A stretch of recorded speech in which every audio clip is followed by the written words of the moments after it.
નમસ્કાર મિત્રો, નમસ્કાર. કેમ છો બધા? મજામાં હશો આશા રાખું છું. ગુજરાત બ્લાઇન્ડ યુટ્યુબ ચેનલ પર આપ સર્વનું હાર્દિક સ્વાગત કરું છું. મિત્રો, આપણે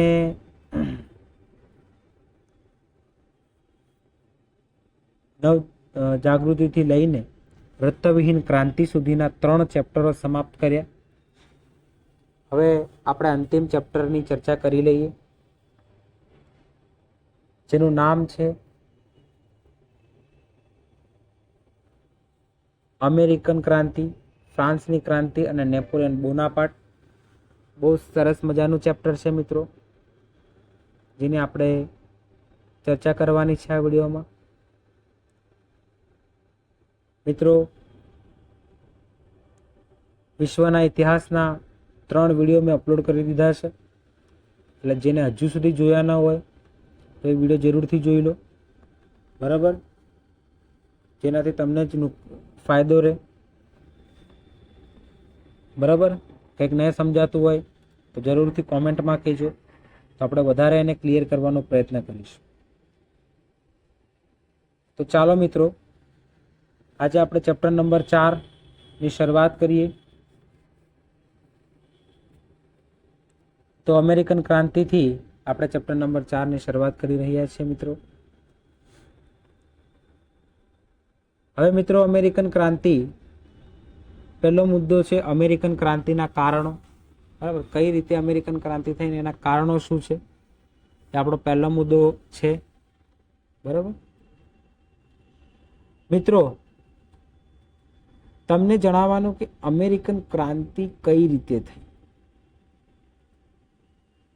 બરાબર?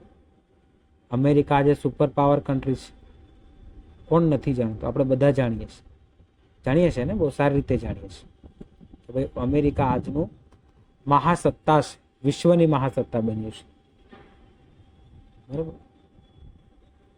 તમને ખબર છે ક્યારેક અમેરિકા પણ કોકનું ગુલામ હતું? બસ એની જ ચર્ચા આપણે કરવાની છે. તો અમેરિકન ક્રાંતિના કારણોની ચર્ચા કરીએ. ચેપ્ટરની પ્રસ્તાવના જોઈ લઈએ પહેલા. તો અહીંયા શું કે છે કે કોલંબસ દ્વારા શોધાયેલા અમેરિકા ઉપર દરેક યુરોપિયન દેશો પોતાની સત્તા પ્રાપ્ત કરવાના પ્રયત્નો કરતા હતા. આ લોકોની બધાની ઈચ્છા હતી કે ભાઈ અમેરિકા પર આપણી સત્તા હોય. બરાબર? અને એ બધા દેશોમાંનો એક હતો ઇંગ્લેન્ડ. એ બધા દેશોમાંનું એક કોણ હતું?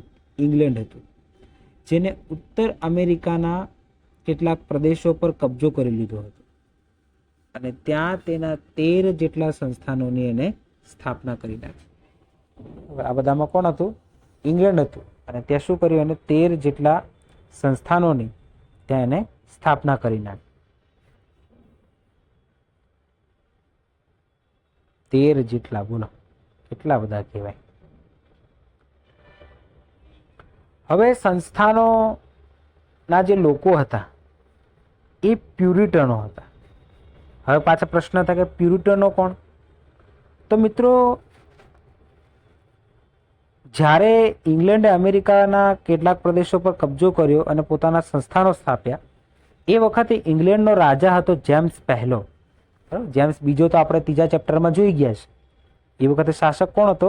જેમ્સ પહેલો હતો. બરાબર? જેના ત્રાસથી ઈસવીસન 1620માં જે પ્યુરિટનો છે એ અમેરિકામાં આવીને વસ્યા. બરાબર? કેમ વસ્યા? કેમ કે તે પોતાની માતૃભૂમિથી અસંતુષ્ટ હતા. બરાબર? તે પોતાની માતૃભૂમિથી શું હતા? અસંતુષ્ટ હતા. એમને ગમ્યું જ નહીં, એમ આ વસ્તુ જ ના ગમી. પરંતુ છતાંય તેમને તેમની સત્તાનો સ્વીકાર કર્યો. બરાબર? હવે સત્તાનો સ્વીકાર તો કરી લીધો, પણ આ ઇંગ્લેન્ડ શું કરતું?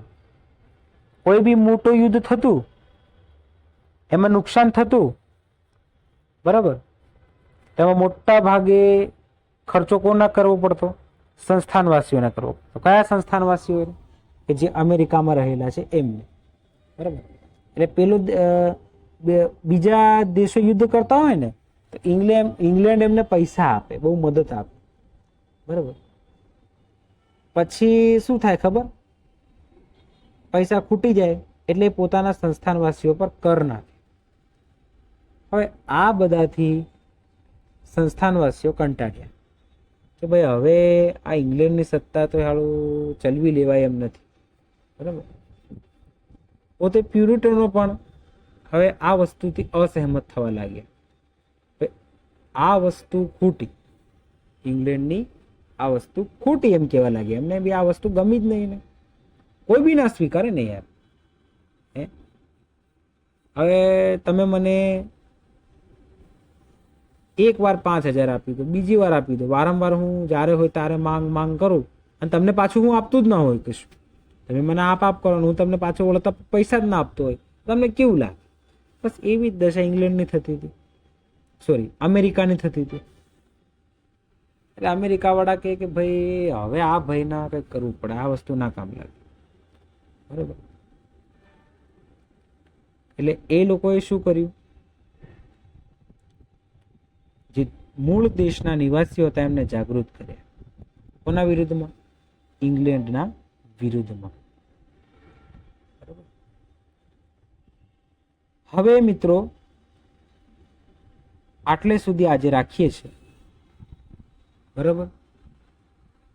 બાકી ચર્ચા આપણે આવતીકાલે કરીશું. હવેથી રોજ એક પાઠ હું તમને અપલોડ કરી દઈશ. બરાબર. કે છેલ્લું ચેપ્ટર તો આરામથી ભણવું પડે ને યાર. બધા લાંબા લાંબા ચેપ્ટર ભણી ગયા આપણે જે ભણવાના હતા. છેલ્લું ચેપ્ટર શાંતિથી ભણીએ. બરાબર. આ તો પહેલી વાર ચેનલ છે ને એટલે મિત્રો તમને થોડુંક એવું લાગે છે, પણ આવતા વર્ષથી એ જે પેલા ચેપ્ટરો અપલોડ કર્યા છે આપણે 1-2 કલાકના, એ તમારી માટે સરળ ભાષામાં બહુ જલ્દી ઉપલબ્ધ થશે. એમ તો એ સરળ ભાષામાં જ આખા ચેપ્ટરો સમજાવેલા છે. એમના એ ટૂંકા પાઠો બનાવવાના વિચારો તો છે મારા મનમાં. બરાબર. તો આ વિડીયો જરૂરથી જોજો. તો સમય થઈ ગયો છે તમારાથી વિદાય લેવા. તો અસ્તુ. જય હિન્દ, જય ભારત, જય જય ગરવી ગુજરાત. આટલા સુધી ચર્ચા રાખીએ. બરાબર. કાલે આપણે ચર્ચા કરીશું અમેરિકન ક્રાંતિના મુખ્ય કારણ કયા કયા છે.